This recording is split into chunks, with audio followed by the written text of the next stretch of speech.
Bombs continue to fall on Beirut, despite reports of stalemate. For Russia and Ukraine, what is the price of peace? And Africa continues to look east. Hi, welcome to 333. Here is the news from the last 24 hours. Since the beginning of the war, the question, what is the price of peace, has been foremost in the minds of both Ukraine itself and its supporting allies. The Kiev Post informs us that at the beginning of the conflict, only 10% of Ukrainians were willing to consider territorial concessions to Russia. However, recent polls show that number to have increased to 32%.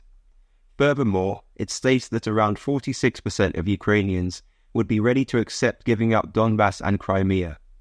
The details of what such a deal may look like remain unclear, but, as Jake Sullivan, Biden's national security advisor, told CBS News, quote, "Our approach is to put Ukraine in the strongest possible position on the battlefield so that it is ultimately in the strongest possible position at the negotiating table," unquote. A sentiment that 100% of Ukrainians would surely agree with. Following the seeming stalemate in Lebanon, the IDF ramped up its attacks in the last 24 hours, claiming to have taken out, among other people, the commander in the Hajir area possibly responsible for the recent heavy Israeli tank losses. The IDF Chief of the General Staff, Herzai Halevi, conducted a visit and situational assessment to the border area with other commanding officers, while, as Reuters reported yesterday, Israel's Foreign Minister Gideon Saar discussed the possibility for a ceasefire with Lebanon, saying that Israel wants Hezbollah to withdraw north of the Litani River some 20 miles from the border, and to be unable to rearm. He added that, in order to prevent Hezbollah rearming via Syria, Russia's current presence there could, quote, "contribute effectively to this objective," unquote. Africa is increasingly seeing interest and investment coming from China, Russia, and what we might now term the Global East.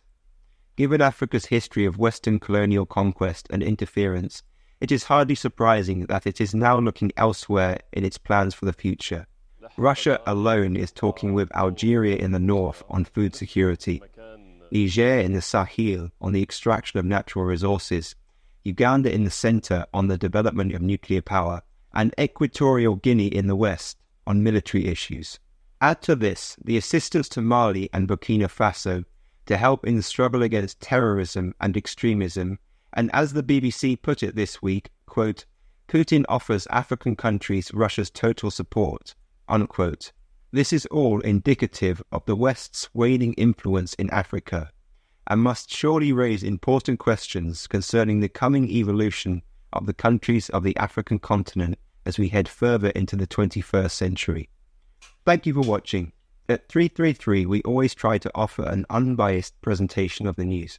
Let us know how we're doing and leave your thoughts and comments below. See you tomorrow.